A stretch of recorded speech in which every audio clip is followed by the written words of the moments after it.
And travel. If you don't listen, maybe now it's time. This is where the mind meets the magic. We dive a little deeper every time. Theme parks, cruise ships, and travel. If you don't listen, maybe now it's the time. Mousecast Podcast is diving in. Hello and welcome to Mousecast, the podcast where the mind meets the magic. Hey guys, welcome back. Hawk, Matt, and Megan are with us, and we're glad you are with us as well. And you know, guys, it's getting a little cooler again. Hawk, you've been visiting quite a few haunted houses lately. That Halloween mood is growing ever stronger. So tonight we thought we would take a little talk about Mickey's Not So Scary Halloween Party and what does Villain's Land mean for Mickey's Not So Scary. So Megan, Matt, and Hawk, welcome again, and boo to you. Boo to you too, Chuck. I am so ready for Halloween season. I don't know what you're talking about it being cooler. It's been in the 90s all week here, so I'm glad it's getting cooler somewhere, but it's not in Texas. Good evening, Danny. Danny is joining us. Hey, Danny, how are you? Welcome. The blessings of being able to join Danny for a nice, wonderful lunch and on his recent trip down here and spend some time doing some rides and taking some pictures. So we're very much enjoyed some company, but things are good. And Danny had the opportunity to go to the Halloween party Sunday, the week he was there. So he can chime in a little as we discuss tonight. Some Mickey's Not So Scary. Matt, how you doing? Staying nice and cool up here in the Northeast. It's been a nice, refreshing change from the summer heat. So getting ready for fall weather, sweatshirts, football. It's one of my favorite times of year. It is an awesome time of year. I'll do a little lean up here, support my Dukes real quick because they are doing very well thus far. Didn't beat Louisville, but that's another story. All right, so guys, coming up in a few years, to be honest, we don't have any more information than that as to when Villain's Land is coming to the Magic Kingdom. A quick recap for those who may not have heard. If you haven't heard, why haven't you heard? That Villain's Land is coming to the Magic Kingdom. It's going to be built out somewhere behind Big Thunder Mountain. Where and how, again, we really don't know. We haven't heard a whole lot yet about Villain's Land. One thing I will say, though, like BioReconstruct and some of the other sites that do follow the buildings going on in the theme parks have shown aerial photos of the land being cleared and the things. Right.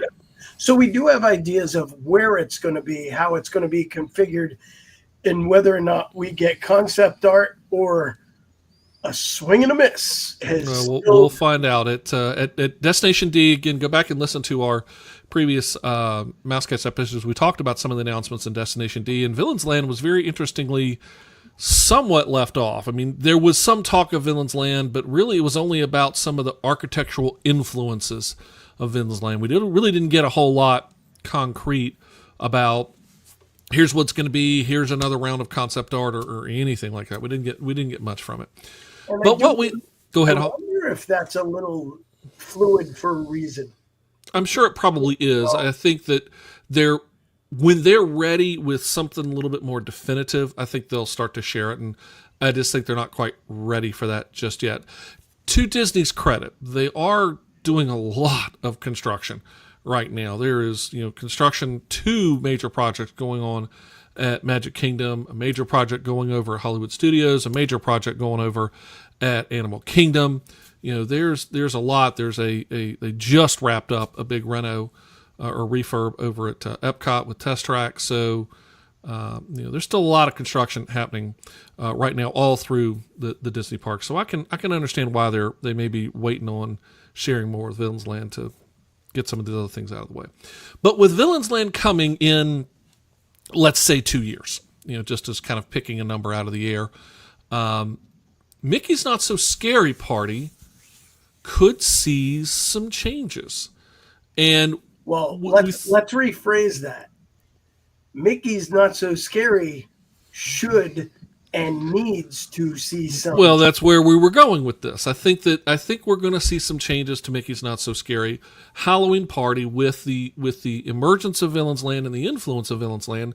So we thought what we would do is briefly head over to the Haunted Mansion, borrow Madame Leota's crystal ball, and peer in and take a look and see what we think Mickey's Not So Scary Halloween Party, what sort of changes, what sort of evolution might happen for the Magic Kingdom's premier Halloween ticketed event. And so, I'll kind of kick this off a little bit. First and foremost, with Mickey's Not So Scary Halloween Party, what it is right now in essence, you kind of have 3 major things with Mickey's Not So Scary. You got trick-or-treating, you got the parade, and you've got special characters. Yeah, you've got ride access, but that's any party. So I'm kind of discounting that. That's not unique to Mickey's Not So Scary. Stage shows. There are some stage shows as well, yeah. So what will Villains Land bring to Mickey's Not So Scary Halloween Party? And I think number one that somehow needs to get included in there, frankly, is for Disney to pull a page out of Universal's book and do a... Mark Jones asks, will there be 2 separate experiences, a Not So Scary for the kids and a separate Villain Scary Party for the older folks? And Mark is sitting there reading my mind because that's kind of where I was going with this. Will we see Villains Land be more taking a page out of Halloween Horror Nights and creating a scarier, maybe not so scary version of Halloween Horror Nights, but certainly not so scary as we currently have. Something with a little bit more spice, shall we say. I'll let you guys go first. I've got a lot of thoughts on this one. All right, so Matt, what do you think? I was thinking about this earlier, and he kind of read my mind with this, and I was thinking more mischief versus scare in a way. So you kind of keep that kid-friendly atmosphere, because if you try to separate people from Villains Land during Halloween for a scary experience, ain't gonna happen. It's just, I don't see Disney being able to pull that off realistically. But I could see more or less having more maybe mischief. In my logic was wondering, characters walking about, creating mischief with the guests and stuff like that. So you could have maybe certain sidekicks kind of, getting people away from their party briefly, or there's certain elements I feel that could be brought into that area. Are you talking about kidnapping by characters at Disney really parks? But you kind of create a little bit more of a. I know what you mean. I'm just playing. A spookier atmosphere than what you have with, right? Hey, Mickey's coming down the street in a special costume. Yeah, great. But add a little bit of that Halloween kind of vibe or feel for a little bit more than just a happy hey, we get to go trick or treating and it's all smiles. I think that dynamic will pull in a different atmosphere, especially in Villains Land itself. All right, Megan, what do you got? I think for me, I don't know that Disney is going to want to touch too much of the scare factor out in the Magic Kingdom as it is right now. I can see the villains. I mean, there are always a couple villain meet and greets, right? It's like your chance to see maybe the Evil Queen or Maleficent or whoever they're pulling out for that year. Other than that, I can see them relegating the villains to their land. And what I would love to see in there is, again, this depends on how they lay it out, but if they do something like a small version of Main Street where you can see the entrance to Villain's Land and Maleficent's castle all in one line there. If they had some sort of stage show back there, which I think they need its own show, they need its own entertainment. I'd love to see a show where a bunch of the villains that are featured in the land decide they're going to break out of Villain's Land and they're going to go mess with Mickey's not so scary Halloween party and they're going to scare people. And you getting to see this thing acted out along the main drag, possibly, again, depending on what the land looks like. And, you know, getting stuck when they try to cross into that Frontierland section over there by Big Thunder, something where they're plotting and they're planning, and it's, you know, whether it's projections and the characters are involved, or, you know, there are fireworks, but there, whatever that looks like. I'd love to see a show where they try to kind of off of what Matt was saying, like that mischief, but also a little bit beyond that, a little bit darker to that also. You know, they're going to go and they're going to mess with Mickey's Not So Scary, and somehow, you know, they're blocked from being able to enter the main section of the park. Okay, so Mark brings up a point here. Stitch could TP the castle. He's already done that once. Have a mischievous party. They could hand out rolls of that half-ply toilet paper and let guests be mischievous. Mark, I love that idea, but I think we need to caveat it with guests. In order to get the roll of half-ply toilet paper, you need to bring a roll of two-ply toilet paper and replace it in the stalls for the party for that evening. Once you replace the half-ply with the two-ply, you can get up to 3 rolls of half-ply toilet paper that you can be as mischievous as you want in the parks. I think that's a great idea, Mark. We're in 100% agreement. There that we go. half-ply is the scariest thing about the theme parks. Oh, it is. That could be a whole different show and another not so, well, actually it is so scary thing. But so that can be a night to discuss Tigger and Pooh. Yeah, here we go. So completely getting not to take a drink of anything when Hawk is talking. Absolutely. Well, what I was Chuck, are you going to go with your answer? I was going to kind of jump in on this a little bit, and Hawk, you've got thoughts, so I want to hear your thoughts before I jump in. So go. No. I want you to go first this time because I really have. Well, I'm going to be the lone dissent here. I do think that in Villain's Land they allow and they kind of up the game to a scare factor, not so like Halloween Horror Night scare, but think like Haunted Mansion scare. You know, the Haunted Mansion to some kids is actually a scary place. Mark says half-ply is the ultimate Disney villain. There you go. It is absolutely right. So, you know, especially for some kids, the Haunted Mansion truly is it's a scary place. You know, for us, we know it is as a fun kind of spooky. It's about as good as it gets. But what I like though about Halloween Horror Nights, and this is kind of where I'm going with this, is that there is somewhat of a level of interaction and immersiveness to a Halloween Horror Nights haunted house. You know, it is not just atmospheric. I mean, it's truly environmental. You're going into it, you're exploring, you're seeing everything, and there are different scenes that are created. It's really good storytelling. That's what I think can be done in Villain's Land, and to create this spooky, mildly scary kind of concept somehow, some way, that is an exclusive experience. It's only done, you know, during the party event, so that you can have that around. Maybe there's an off stage building or whatever that is used for this particular purpose, and something like that. So that's kind of where I'm going with this. All right, so Hawk, take it away. Okay, so this to me is where Disney missed the boat. I'll be 100% honest. Villain's Land should have been Villain's Park, period. Should have been its own park. Because how cool would it be to experience the Disney Halloween party at Villain's Land every year? And I'm going to be honest with you. What's the biggest knock about visiting Disney during August, September, and October? You have 2 nights to see fireworks for the most part at Magic Kingdom. The party takes business away from what is the central park at Disney World. And I think if you had created Villain's Land you open the opportunity to host a party there.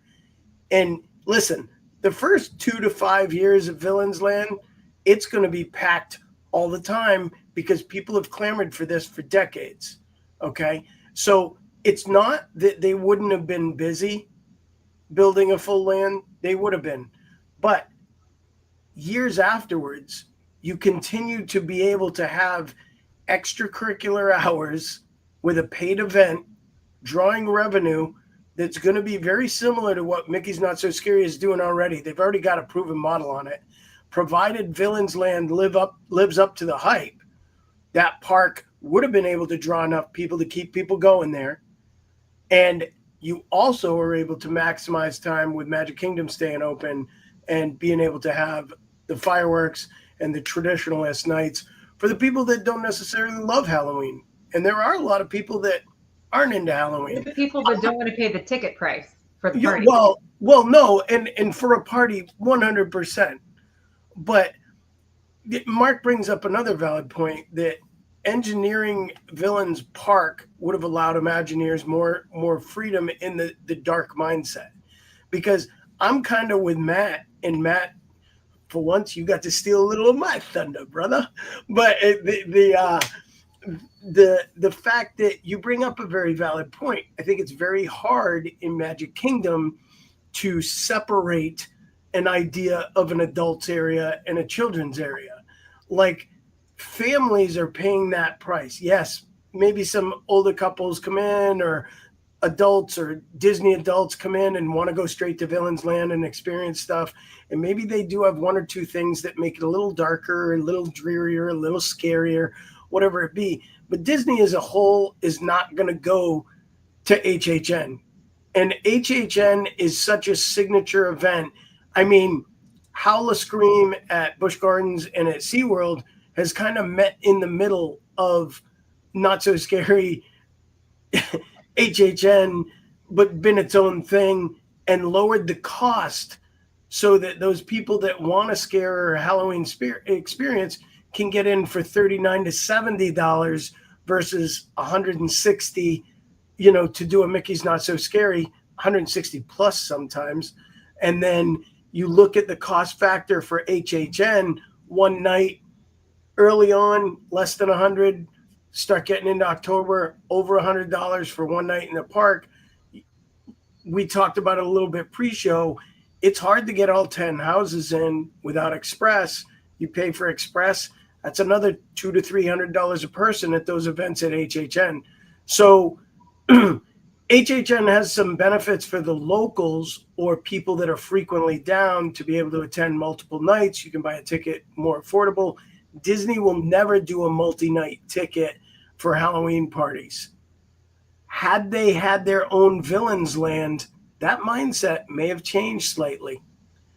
Like, there was marketing opportunity to get more of the Halloween season consistently from guests with a Villains Land park, like the Villains Park.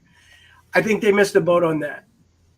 I also feel, I do agree with Chuck that a haunted house of some kind walkthrough experience would be phenomenal, but Disney's going to do it more with villains and characters interacting with kids, popping out, not to scare, but to let kids experience the characters walking through the house and have slight, quick interactions. You could still do the conga line concept where people have to keep moving and there's staff in there to keep the line flowing and doing a walkthrough event. I think that would be fun to maybe, play a song similar to Boo to You or something along that lines, where it's still family friendly, gives you an in-house experience without getting into, as Chuck put it, the scare factor. I don't think Disney will ever try to compete with scare factor, but I think they need to try to come to some different alternatives. We need new faces. We need a new parade. We need new performances.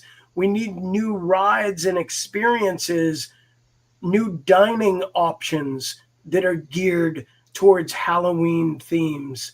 These are the great opportunities for Villains Land. Yeah, absolutely. And actually, that's kind of some of the next places that we were going to go.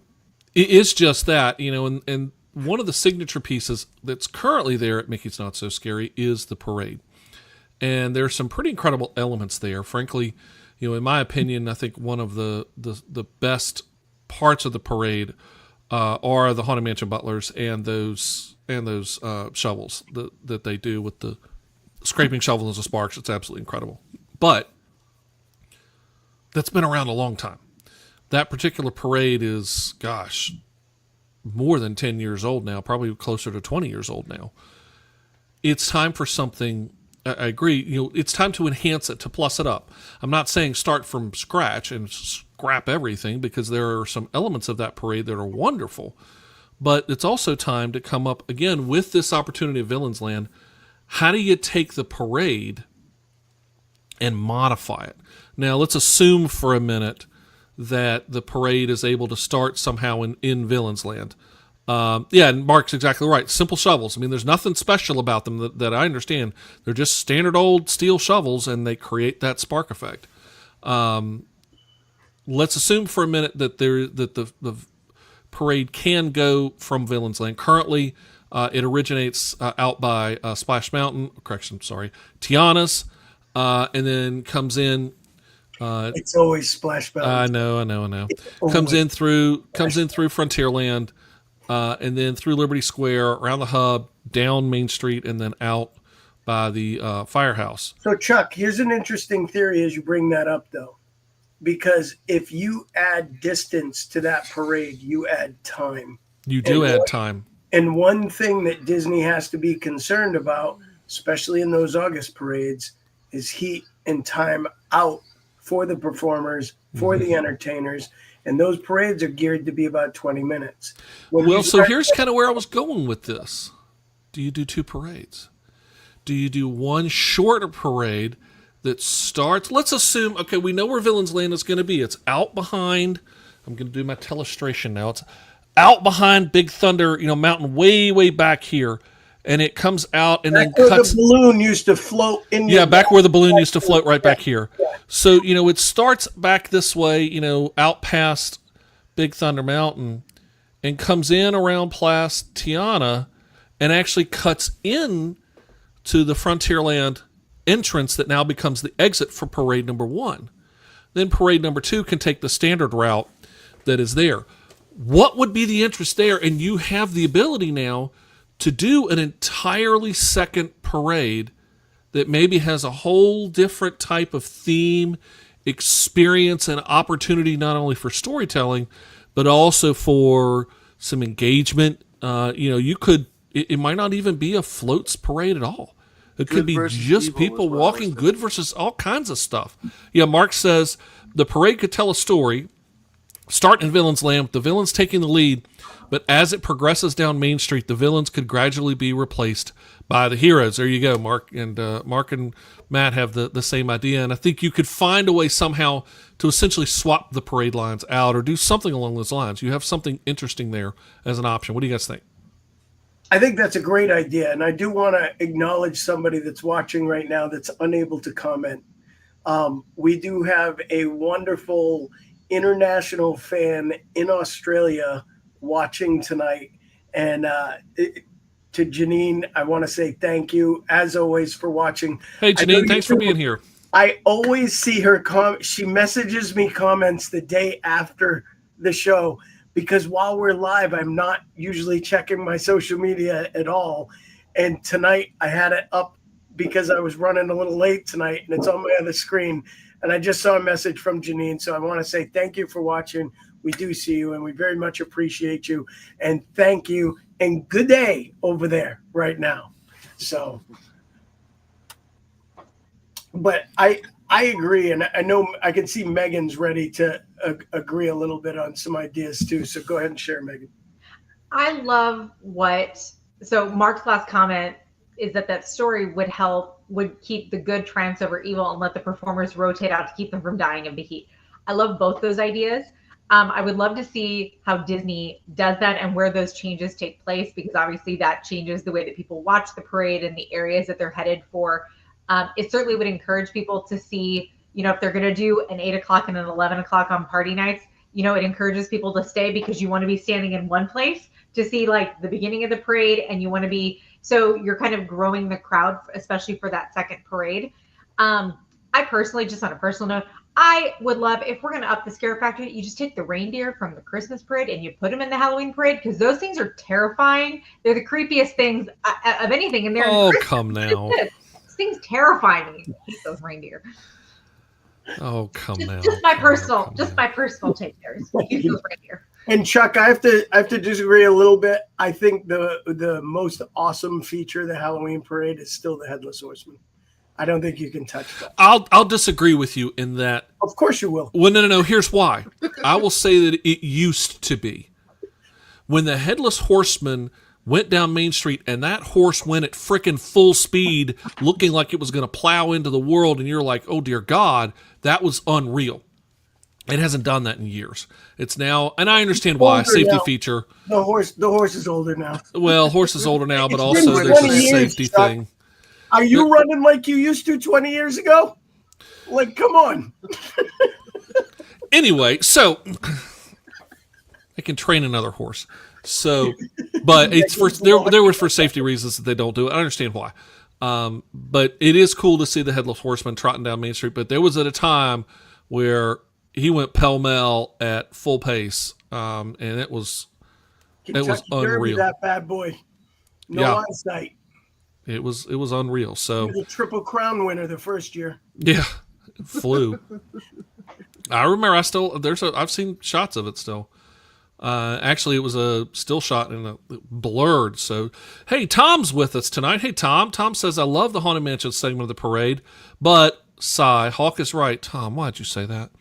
The Headless Horseman is the best part of the parade. Tom, buddy, I thought we were friends. Stop feeding into it. Yeah, really. Don't feed into him.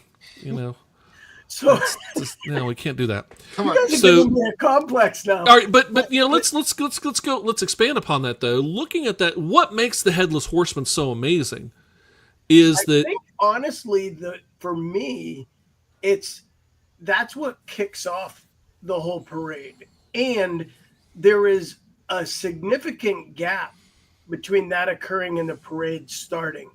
And the eeriness of just the silence of the clicking of the horseshoes on the pavement, the gentle strut, there's just an eeriness to it that is there's no music, there's nothing going on. I think the lights would flicker a little bit, like they it's just not like if you want to talk about upping the scare factor, that's about as close as Disney goes. Well, and that's the thing is it creates and Daniel said, it was my first Mickey's Not So Scary, and I like the Headless Horseman as well. And Mark says it's the most. Tom says $20 I gave you at dinner. It paid off. There we go.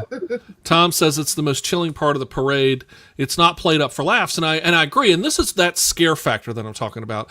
And scare doesn't have to be, boo, get out and get you, and all this kind of jump thing like that. Scare. Think about the best parts of a good horror film. It's not the point where you're seeing the slasher and whatever like that. It's the build-up.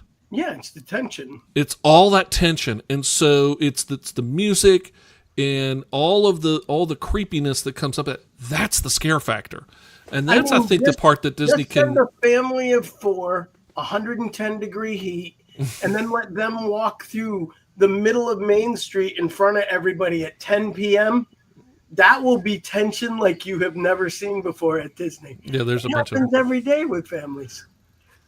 It sadly does. That's a whole different. And it is scary to see.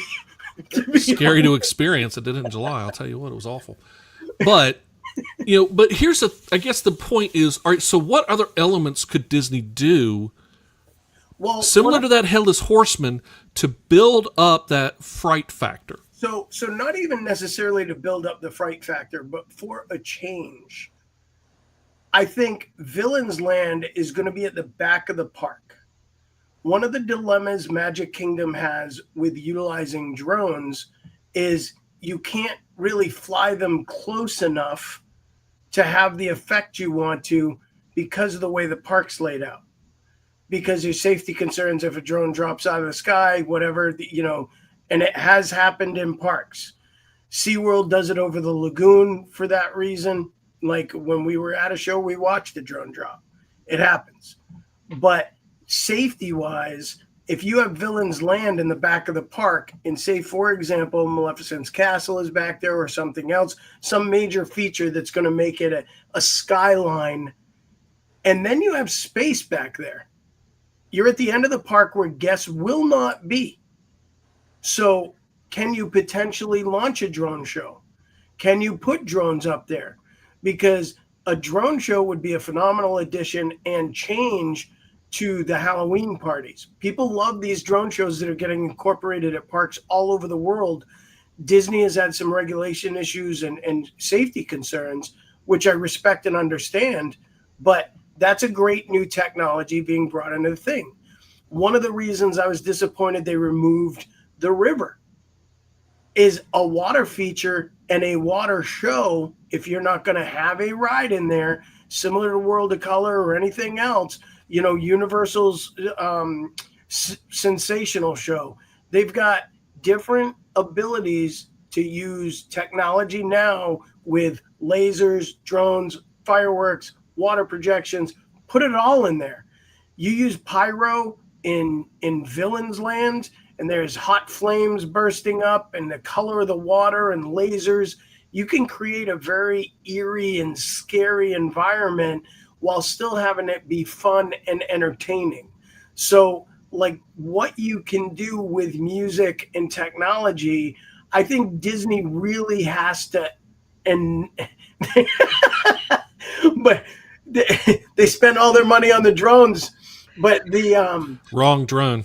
yeah, That's a Mark. So we got to put this in context for those of you that are listening right now. Mark Jones says Virginia Tech may not be able to win a football game, but they had an amazing drone show last weekend. They did and they didn't, and also it's a ironic statement because the quarterback, his last name for Virginia Tech is Drones, and he did not have a great drone show. Those are not the drones weekend. you're looking for. Those are not the drones we're looking for. That is correct.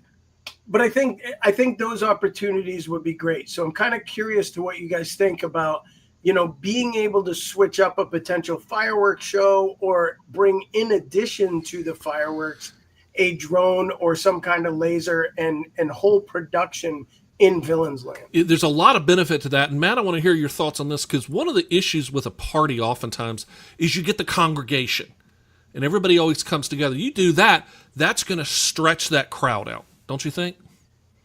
So, if we're thinking about as far as revamping and doing a show, something that I was thinking about, and I can thank my daughter for this, is if anybody's ever watched the Descendants lineup, between the music, the choreography, it just lends itself to a stage show. I feel or even you're getting to go bigger at Broadway. That's a whole other separate topic and stuff like that. But I feel like having something, if we're not going super scary, if you have still a villain's feel and stuff like that, but you incorporate a different kind of show.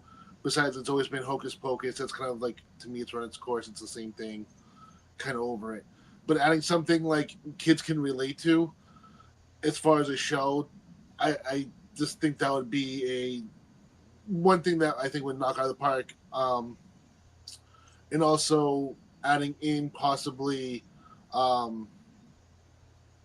I just lost my train of thought. I'm sorry. Like Hawk had said, adding in the drones and some kind of special effects. I feel like doing color, something a dark feeling around the area, but also kind of creating a yellows and greens and stuff like that to kind of get a Maleficent feel, and using her dragon as some kind of focal point as well. I think would be huge. Either to start off. If we start the parade off in Villains Land, using that as the focal point, I think would be an improvement at this point. I mean, I know everybody likes to have this Horseman and the classics and whatnot, but I think that setting that stage with the villains, I think that could be a game changer. Megan? I also agree that Villains needs its own entertainment. I think they need a stage show, and I think they need their own fireworks. Not only to spread out the crowd, but just because you do want a different feel in that section of the park, whether or not you're gonna, whatever the scare level is there. You just want something separate because the villains deserve their own piece. I think if we roll them into the park and yet the entertainment doesn't change for the party, I think that becomes a huge problem that people complain about. Okay, you gave us this land. Why don't I have any entertainment around these characters? So I think we need that. I think as far as the feel for me, and I agree with Hawk when it comes to the entertainment factor, the drones, the fire, the lights, the sound.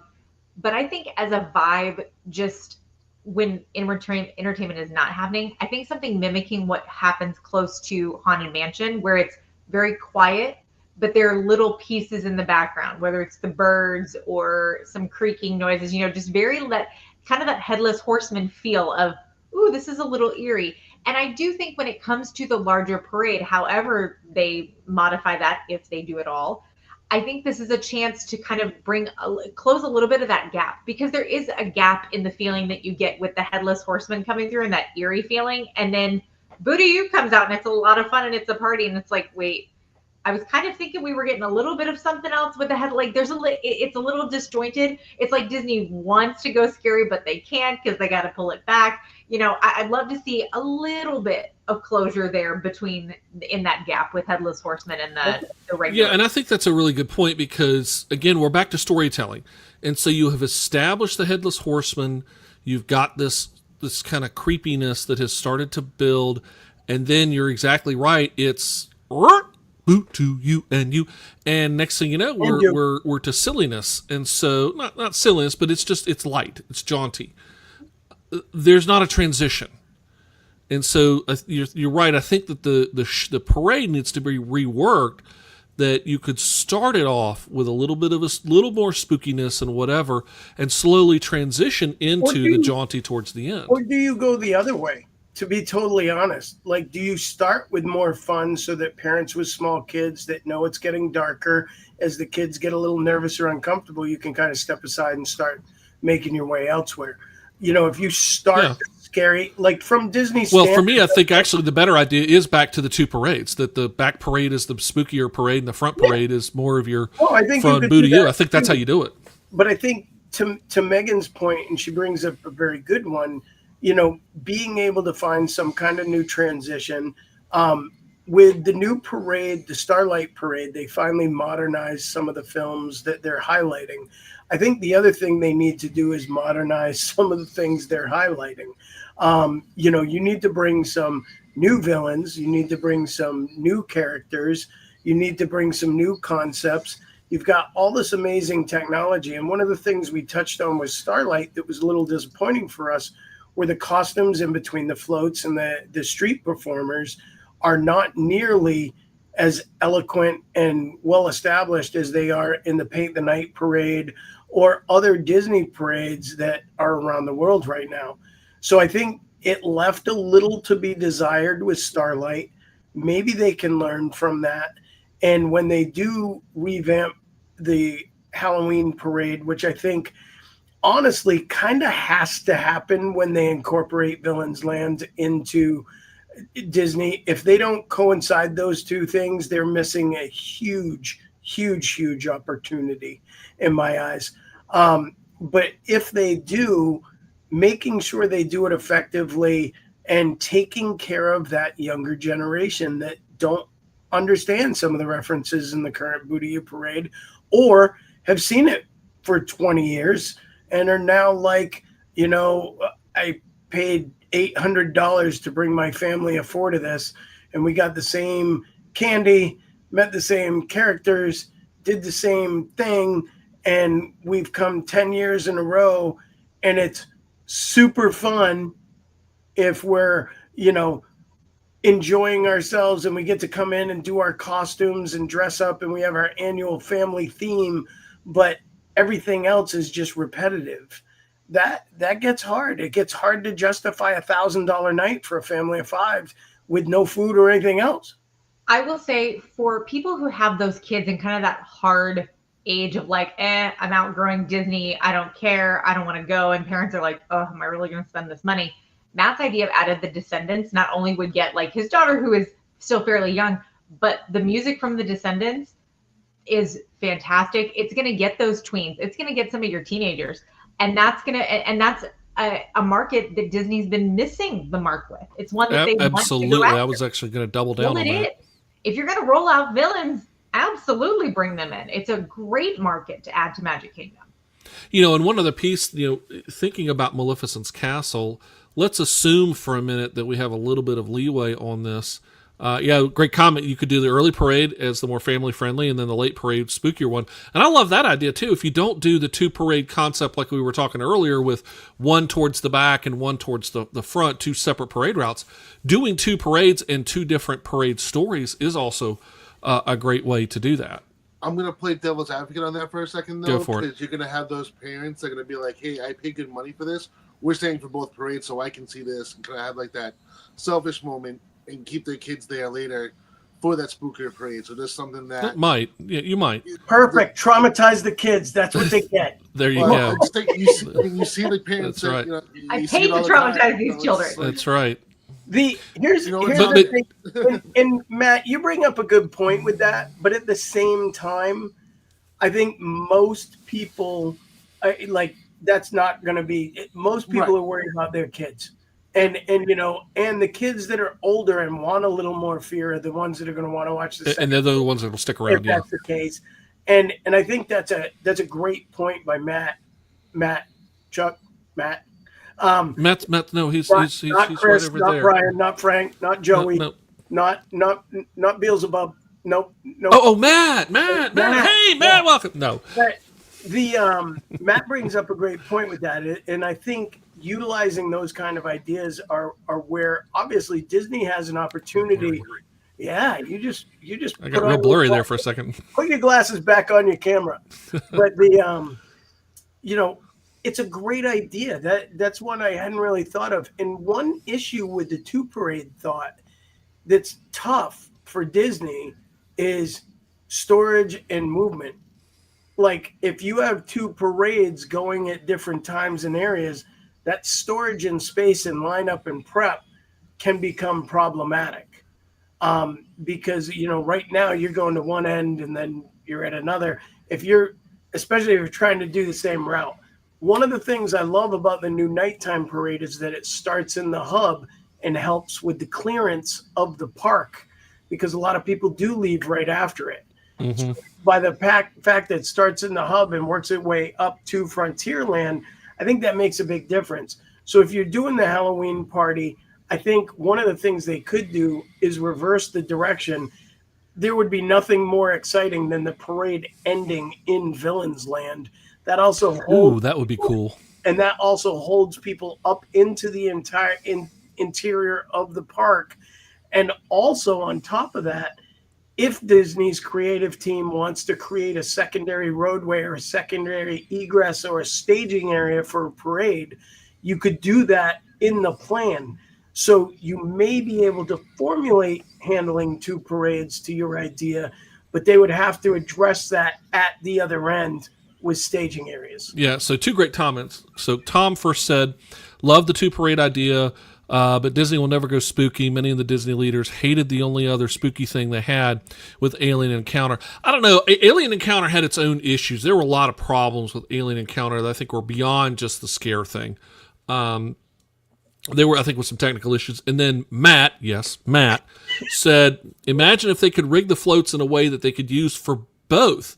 Earlier ones are more fun, but then the scarier one is like twisted versions of the family one from earlier. That's kind of an interesting idea, that you see a transformation. And again, that gets back to storytelling. That's kind of interesting. Well, and that also gets to the benefits of current technology with projections, LED lights, controllable colors, motion programs on lighting fixtures, where you just literally flip to the opposite program. The same float becomes lit differently, a little darker, a little creepier, and maybe you put different characters on the floats, or interchange characters or performers, and make that. Matt, you are on fire tonight. We need to, if you need an advocate to get your job as an Imagineer at Disney, I'm endorsing you. There we go. 100%. Absolutely. One other piece that I kind of thought about, and it was while one of you was talking about, Matt Hawk, I think, was talking about the pyro. It led me back to Diagon Alley in Harry Potter. What is one of the coolest effects? And this is not just a Halloween effect, it's an everyday effect. The dragon. In Diagon Alley, it's the dragon. And what does the dragon do? It breathes fire.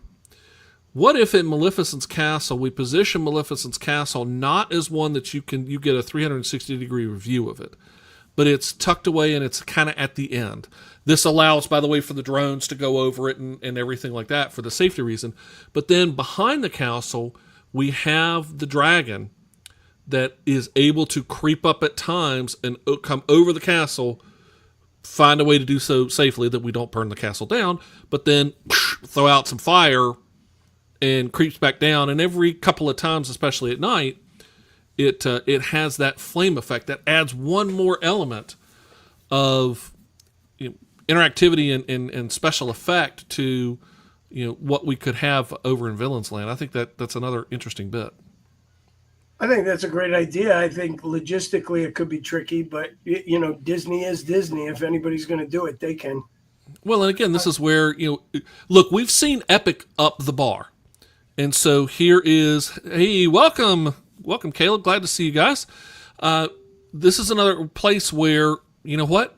Because Epic has upped that bar, Disney's got to meet it. And so, there are places, I think, where they could definitely do that. One with I love the idea of the drone show. And if they position it in such a way that they're using kind of, I guess, what is that, the northwest portion of the Magic Kingdom general property area, because that's where Villain's Land is supposed to go, that then they could get those drones going, but then also do those flame effects. So, what else, Megan? So I love the dragon version of Maleficent. I think that's, I love seeing that version of her. I think another really simple change that they could make, because you can meet the evil queen at dinner over at Wilderness Lodge, and sometimes she's out during the party.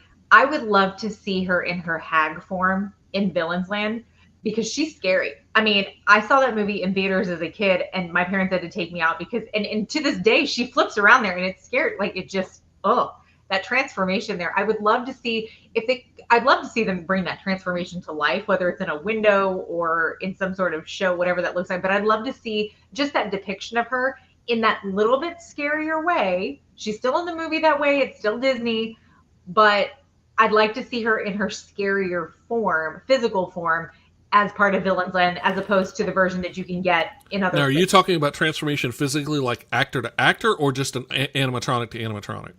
Either way, I'd love to see. So there was in the original Snow White Scary Adventure, she turned and it kind of created that, but the technology is already there. If you haven't seen, go out on YouTube. I've seen this in person, and it's unbelievable. At Tokyo Disneyland, to see the Beauty and the Beast transformation, where the Beast transforms into the human prince, and it's done in a real combination of digital and practical effects. It's unbelievable. So the technology's there. All they got to do is change out how they do it, and so that would be an awesome bit to do. That would obviously have to go into some sort of stage show or some sort of I'm attraction. kind of curious. So obviously some great ideas have come out of this conversation tonight. And I hope someone, Matt, sends this to a Imagineer with their... Well, and speaking of Matt, real quick, though, Matt also brings up a great one. I would also love to see Chernobog Tower over the castle. That's pretty cool. So one of my thoughts was that is something that could be done very effectively with a drone show.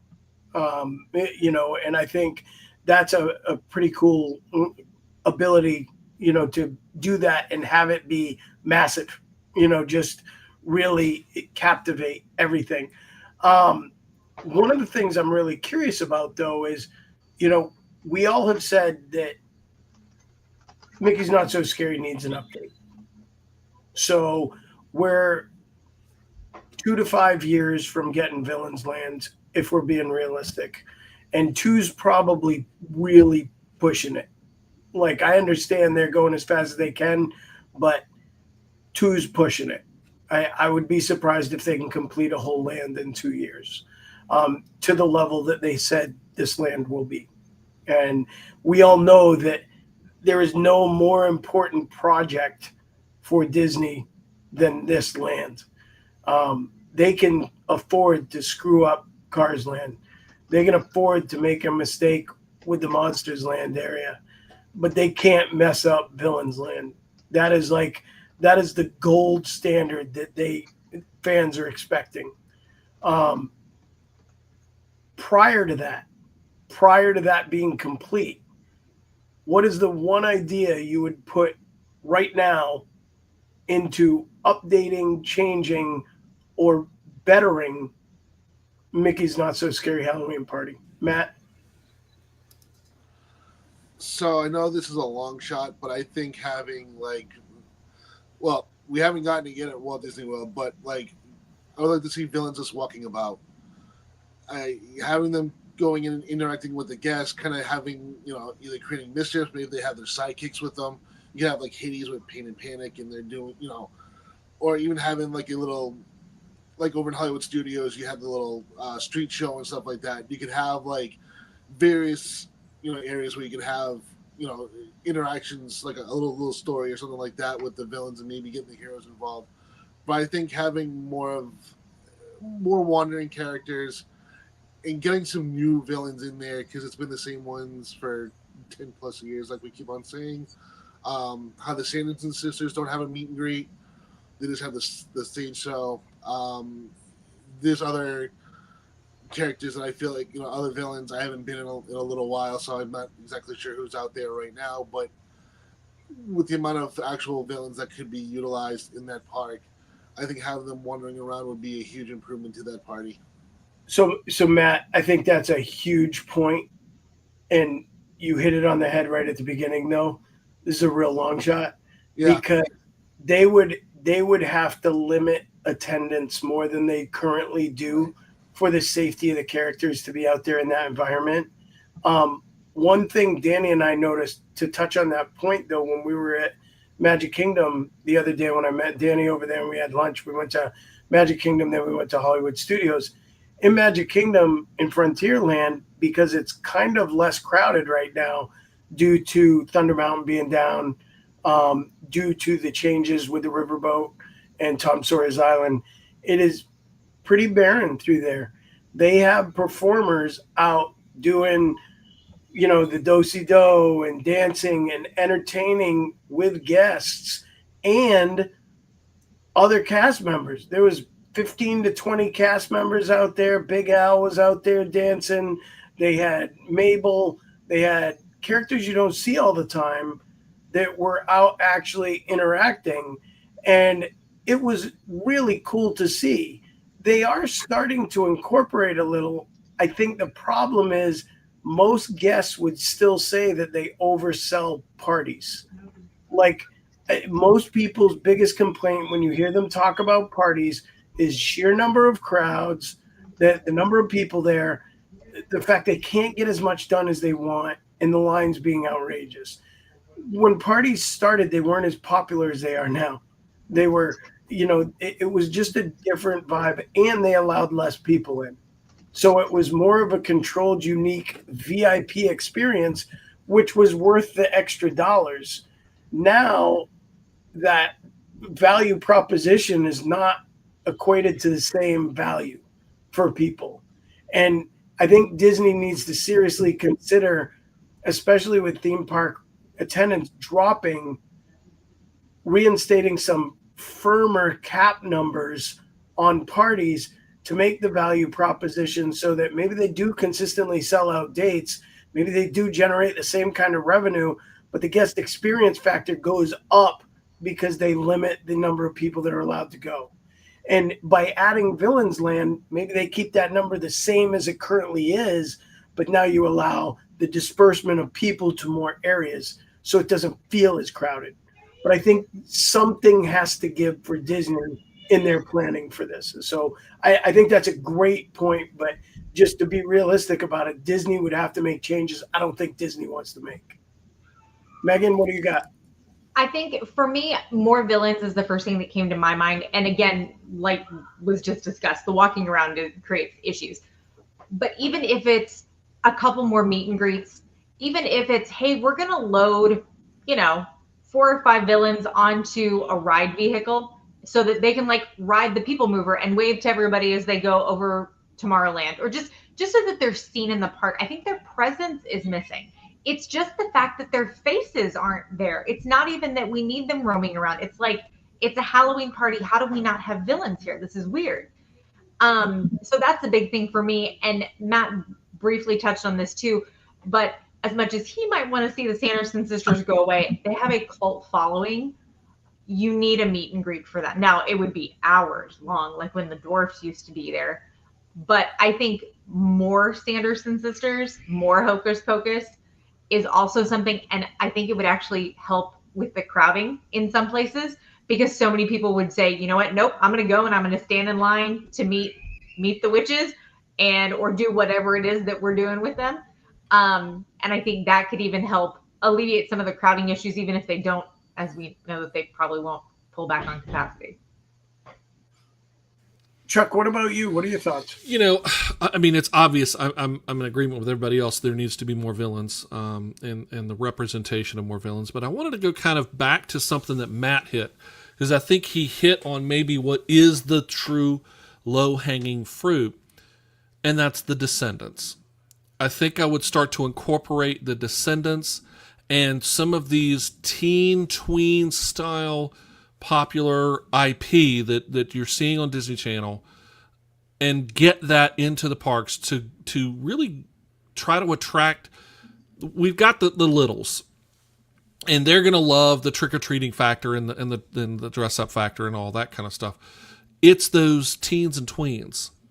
Why do they want to go to a Halloween party? What's in it for them? And 75 pounds worth of candy. That's what's in it for them. Okay, besides that. But that's, I think, where they can try to maybe appeal to that particular demo. And so I would probably bring in, and it's a low-hanging fruit. It really is. It's not going to be that hard to incorporate them into the parks. The other thing that, and Hawk has mentioned this right now, Mickey's Not So Scary Halloween Party has kind of a one hand tied behind its back right now, and that's because there is so much construction going on. So, the whole Frontierland area, is a shadow of its former self because there's so much under reno going on right now. So they have to find a way to utilize that space. Again, that's where I think you could do a meet and greet, but then you've also got some spaces back there, back towards, Adventureland, in front of Pirates. You've got that little mini stage that itself could be a Descendants kind of little mini stage show right there. So Matt says maybe instead of 3 of the same stage shows, one becomes a Descendant one. There you go. So Matt, I'm going to give a little shout out to another podcast. Matt's podcast is Married to a Disney Addict. And they do a great job with their show. I've had the honor of appearing on his show before and look forward to doing more as a guest. He was telling me earlier that they actually did a show on Villains Land tonight. So his ideas, I don't know that they're all his. I'm going to caveat this. I bet his wife came up with some of these. But I'm just kidding, Matt. But the reality is he touches on something really smart, and this is something I hope comes to Villains Land. If you're going to build an entire land in Magic Kingdom that's going to be focused around Maleficent's castle, you have to have another stage show. You have to have another stage. There needs to be another place to perform.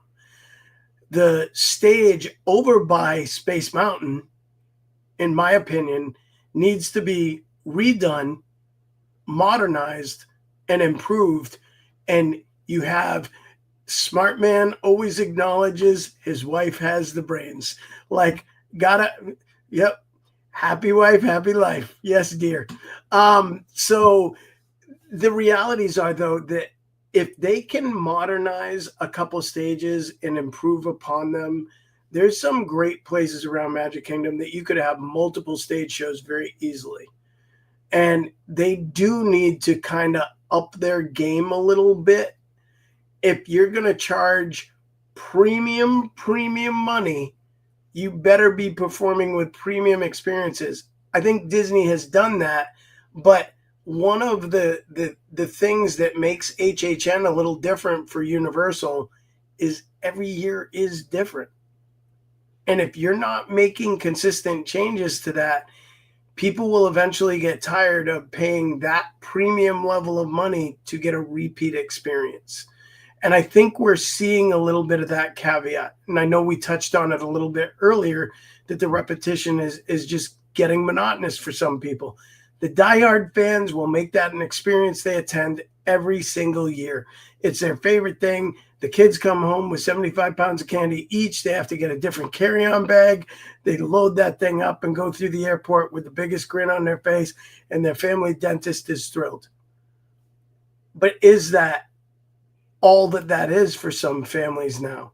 Do the kids really experience something new? They need to get different things in. And I know,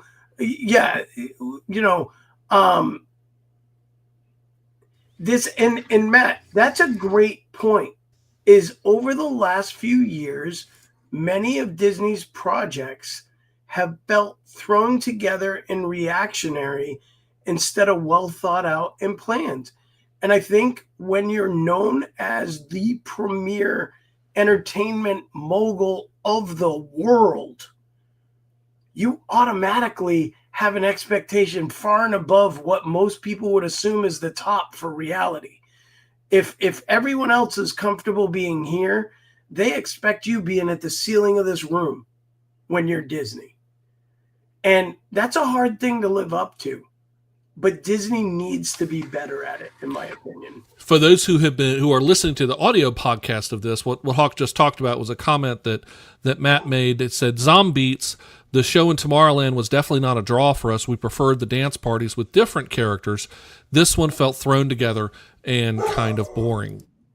And again, for me, I think this is a really easy fix for that whole add more villains in. Bring back a dance party, do a villains dance party. I mean, this isn't even hard stuff for raising the bar from what we've seen recently, to Hawk's point of them, kind of throwing stuff together.